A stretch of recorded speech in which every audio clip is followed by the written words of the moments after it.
समझ गए। तो ये जो ना जो भी जो शोर मचाता है ये, तो ये जो चोर हैं वो शोर मचाते हैं।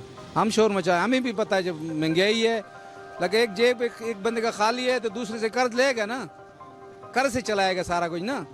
अभी जनाब वो कहते हैं, रोते हैं जनाब जो तो ये इमरान खान बैठा है तो ये सारा कुछ जनाब महंगाई हो गई। महंगाई तो पहले से महंगाई थी।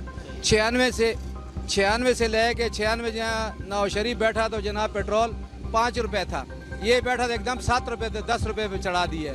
उस टाइम पे महंगाई नहीं थी, उस टाइम भी महंगाई होनी चाहिए ना। अभी तो महंगाई तो उधर से शुरू हुई, फिर बेनज़ीर बैठी है उसने महंगाई की है, तो इसी तरह चलती चलती अभी कहाँ चली गई। अभी इसको उतारने में तो टाइम लगेगा ना। जो भी करते हैं तो वो तो पीपल पार्टी वाले या नवाज शरीफ पार्टी वाले, ये तो जनाब ये तो हुकूमत के खिलाफ प्रोपेगेंडा वो तो जनाब अभी उनके बंदे फंस। महंगाई होगी, देखो टैक्सेस जो नहीं दे रहे थे ये वो मसला ये नहीं वो है, कह रहे हैं। मसला ये है ना। अभी देखो जितना मेरा कोई बंदा फंसा हुआ ना तो मैं उनके लिए खिलाफ शोर करूंगा तो मेरे बंदे के लिए कोई सहूलत पड़ेगी ना। ठीक है, मेरे साथ आवाम उठेगी तो आवाम मेरे साथ उठेगी तो जनाब उन पे प्रेशर पड़ेगा, तो ये इसलिए करते हैं। मुल्क के गद्दार हैं सबसे बड़े, और ज़ाहिर है हमारी पाक आर्मी जो है बॉर्डर पे हमारे लिए रोज़ जानों के नजराने पेश करती है। तो इन लोगों को ये भी सोचना चाहिए कि आर्मी जो हमारी है वो हमारा दिफा करती है, ना सिर्फ बॉर्डर्स पे बल्कि मुल्क के अंदर भी कोई क्राइसिस आ जाए तो आर्मी ही उसको संभालती है ज़्यादातर, जैसे सैलाब वगैरह और वट एवर जो भी चीज़ें हैं।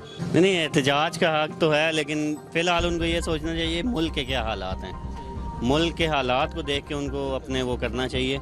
और दूसरा ये है कि इस दफ़ा उनको ज़्यादा मिर्चें इस चीज़ पे लगी हैं कि वो कोई सीट नहीं ले पाए। जो बंदा अपने घर से आ जाए तो उसको क्या ज़रूरत है आगे एहतजाज करे, बाकी पार्टीज़ को साथ जोड़ रहा है। हालांकि उनके साथ नून भी नहीं है, वो दूसरी पीपीपी भी नहीं है, वैसे ही कह रहे हैं हम सपोर्ट करेंगे, लेकिन सपोर्ट कोई भी नहीं करता। और पेशावर से वो बाहर वैसे भी नहीं निकल सकते, पेशावर के हद तक उनकी है गैदरिंग, उससे बाहर उनके साथ मेरे ख्याल से 1000 बंदा भी नहीं आ सकता। तो लिहाजा उनको चाहिए कि एक दफ़ा पहले सोचें मुल्क इस टाइम किस हालात पे है, तो मुल्क के बारे में पहले सोचें, अपनी सीटें बाद में देखें। अभी उनको एक वजारत दे दें तो उन्होंने ये जो जलसे ये जुलूस वगैरह सब कुछ वो छोड़ देंगे, उम्मीद इसी चीज़ पे है। बाकी उनको सोचना चाहिए। हालात इतने अच्छे भी नहीं हैं और इतने ख़राब भी नहीं हैं, लेकिन अल्लाह बेहतर करेगा, थोड़ा सा टाइम दें। जैसे आपने 30 साल बाकी चोरों को दिया है, 5 साल कम से कम इसको दें, उसके बाद देखें क्या होता है। 5 साल तक तो इसको आजमाएं क्या, मैं तो ये कहता हूँ 5 साल के बाद इंशाल्लाह दोबारा भी ये खुद ही आएगा। अच्छा, जो लोग पाक आर्मी के खिलाफ बातें कर रहे हैं उनके बारे में आप क्या कहेंगे? वो तो वो बंदा करता है जो चोर होता है, समझ गए। चोर वाला बंदा जनाब ये शोर मचाता है तो उसको पता है जब मैं शोर मचाऊंगा तो मेरी तरफ कोई हेल्प कराएगा ना। इसके बगैर तो कोई बंदा नहीं करता। जो आर्मी के खिलाफ तो कोई भी नहीं कर सकता। क्यों? जो आर्मी की वजह से हम ये अंदर सेफ पड़े हैं। आर्मी ना हो तो अभी तक इंडिया हमारे पास अभी तक इंडिया सारा कब्जा होता। तो ये जो कर रहे हैं ना, तो ये सारे जो वाले हैं, समझ गए, ये चोर जो हैं वो कर रहे हैं, कुछ भी नहीं तो बदनाम कर रहे हैं ना। मसला है जब आर्मी साफ सुथरी चीज़ है, ठीक है। तो ये जो ना हुकूमत में जो बैठता है वो 5 साल गुजार के जाता हो तो अपने जेब के लिए बैठता है, जो भी बैठता है, ठीक है। अभी इमरान खान बैठा है, इमरान खान 5 साल लगाएगा, अभी पता चल जाएगा 5 साल के बाद क्या पता इसको भी कोई वोट ना दे, ठीक है ना। मगर हमें तो ये पुलिस वालों से तंग है, समझ गए। आम बंदा जा रहा है उसको पकड़ लेंगे तो हाथ में उनके उंगली में चरस होती है, डाल देते हैं, समझ गए। हमें तो ये पुलिस वाले जो ख़त्म हो जाए तो बेहतर है, ये जो आर्मी को टेंडर में दे दें, पुलिस बिल्कुल महकमा में ही ख़त्म हो जाए।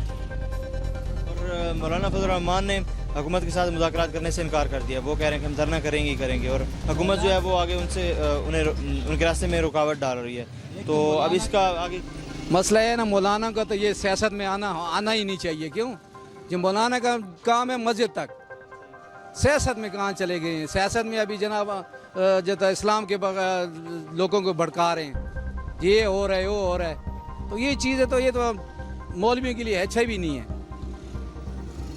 मौलवी का काम नहीं है जो मौलवी जनाब इस चीज़ में घुस जाएं। सियासत में उनके लिए कहाँ से आ गए। इस सियासत में घुस के जनाब आवाम को जनाब वर्गलाएँ, बच्चों को वर्गलाएँ, तो ये तो फिर ना पड़े ना। ठीक है, दीन के लिए सब देखो। आगे भी जनाब इधर फैज़ाबाद में जनाब धरने लगे, ٹھیک ہے دین کے بارے میں. تو وہ دیکھ کیا ہوا تھا, دین کی بات ہی نہیں تھی. انہوں آپ نے جناب یہ ابھی سیٹ کے لیے کر رہا ہے, سیٹ کی کر رہا ہے, تو نواز شریف کے لیے پیچھے کر رہا ہے. تو میں کہتا ہوں کہ سب پارٹیوں کے ساتھ رہے ساری عمر, ابھی اس کو کوئی سیٹ ملی نہیں ہے. ٹھیک ہے, ابھی اس کو سیٹ ملی نہیں ہے تو ابھی شور کر رہا ہے. دوسرا جتا پہلے جناب اس کا جتا ہر جگہ پہ اس کا جناب پنجہ زیادہ چلتا تھا. ابھی سننے میں آ رہا ہے جناب جو انڈیا سے اس نے پیسے لیے ہیں تو یہ دھرنا اس کے لیے کر رہا ہے. ہمیں سننے میں اس طرح آیا ہے نا, سوشل میڈیا بھی ہم نے سنا ہے جو یہ اس نے دھرنا تب دے رہا ہے جس کو باہر سے پیسے ملے ہیں.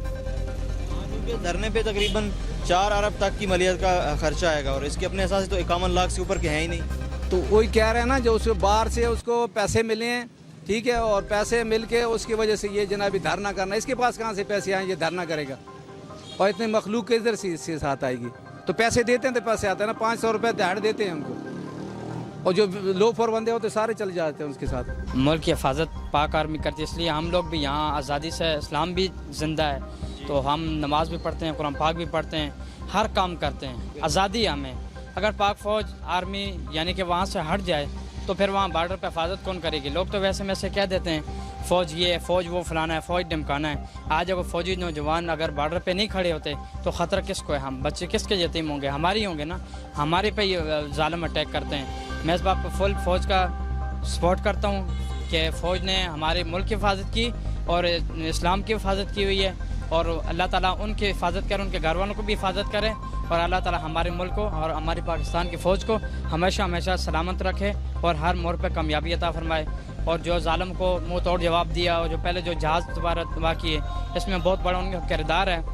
جو لوگ باتیں کرتے ہیں تو وہ ویسے باتیں کرتے رہیں, زبان میں جو ہے نا ہڈی تو نہیں ہے تو ہاتھ پہ چل پڑتی ہے, تو وہ بے شک چلتی رہے. انشاءاللہ ہم فوج کے ساتھ ہیں, فوج کا